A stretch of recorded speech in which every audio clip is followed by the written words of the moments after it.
fucking falls down in the face, take the shotgun, point at his head. I shit you not, dude. Right when I'm about to pull the trigger, his girl. I get this voice in my head, dude. I think the clinical term, it's like antisocial personality.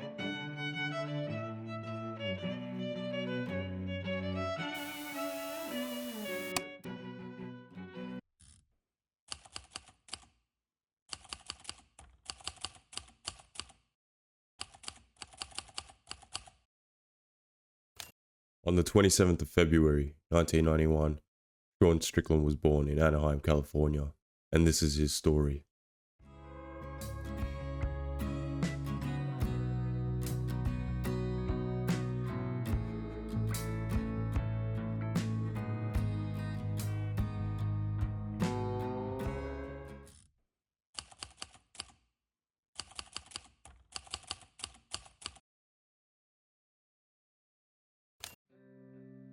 Growing up, Sean didn't have a typical childhood. His early life would be marked by turbulence and adversity. His home life was far from perfect. He often found himself in the midst of chaos, a situation that forced him to grow up very quickly. His father, an abusive alcoholic, living off of disability at the time, created an environment that no child should have to go through. My dad all fucking drunk, telling my fucking mom, like, I'm gonna fucking cut you up little pieces and bury you in the backyard in a bottle of acid. His father's drug-fueled episodes would take away the innocence of Sean's childhood and leave his family home in a constant state of terror. As my dad gets on top of my mom, she says, like, I remember he said, like, I'm gonna kill you. I'm gonna fucking kill you tonight. Maybe it was just rough sex. We don't know at this moment, right? And you were under the bed? I'm under the bed. So he starts strangling her, and I get out, and the only thing I can see is a guitar. I just fucking crack him in the head, call the cops, and then I run down the street, calls the cops, gets arrested. My dumbass mom bailed him out of jail. Oh. As a young Sean would look for a father figure, he developed a close relationship with his grandfather, who held neo-Nazi ideologies. Sean would then go on to adopt these views. After being homeschooled for the first portion of his life, he would then get put into a public school. These neo-Nazi views would get him in trouble multiple times.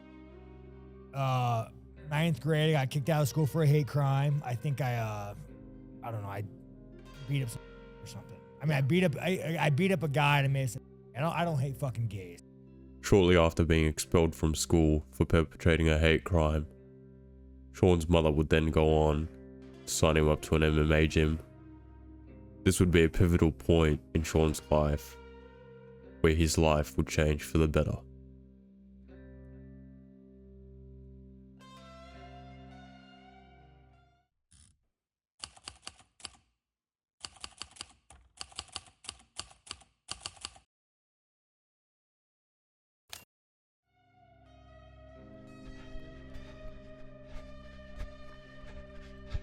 In his teenage years, Sean's passion for martial arts began to take shape.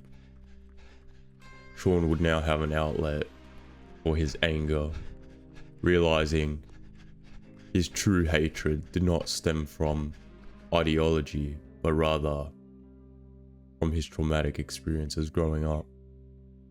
MMA would give Sean's life purpose and give him an outlet for releasing his pent-up anger. Through martial arts, Sean would also start to build a brotherhood with people of other races. This would slowly wither away his neo-Nazi preconceived ideologies, slowly pushing him out of that bubble he's been living in for almost 2 decades.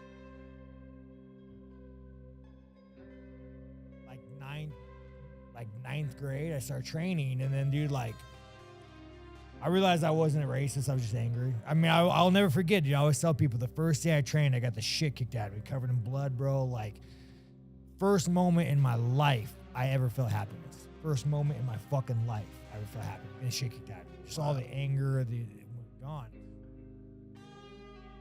Martial arts would be the turning point where Sean would finally gain the courage to confront the demon that's been traumatizing him his whole life.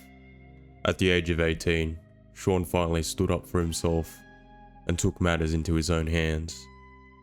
The fucking day, I'm fucking done with it, and I fucking headbutt him, break his nose, like he falls down like fucking crying. And I'll never forget like the monster, like the boogeyman in my life, just watching like fall to the ground, like crying, holding his nose, fucking bleeding. It was almost disappointing.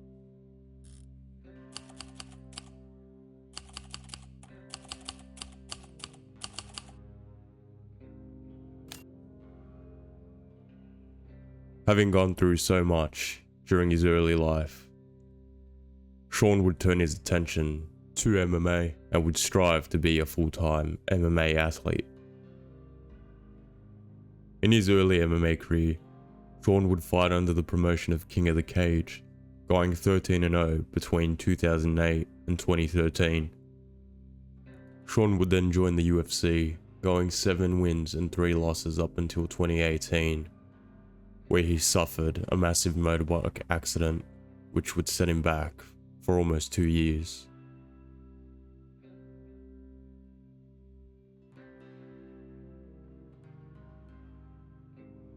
I was riding back from Kings and I got in an accident. It wasn't my fault, but I've been blacked out for a good minute. I just came to after surgery.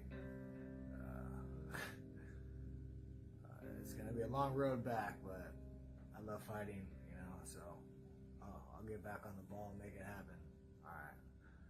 Thanks for the support, guys. 5 years later, Sean would keep his promise, winning the UFC middleweight title against Israel Adesanya by a dominant fashion.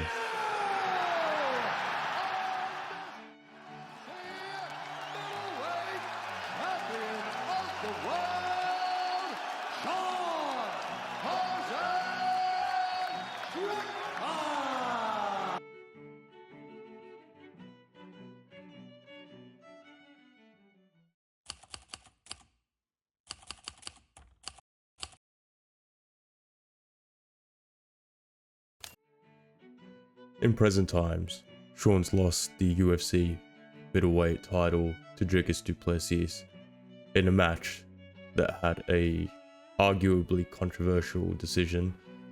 In my personal opinion, it was a very close matchup and could have gone either way.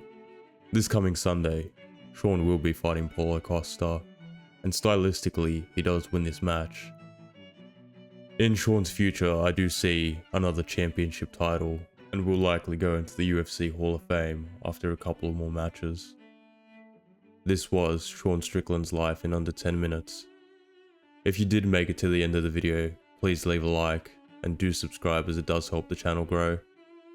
Also, please comment down below who you'd like to see an episode on next. I'll catch you guys in the next one.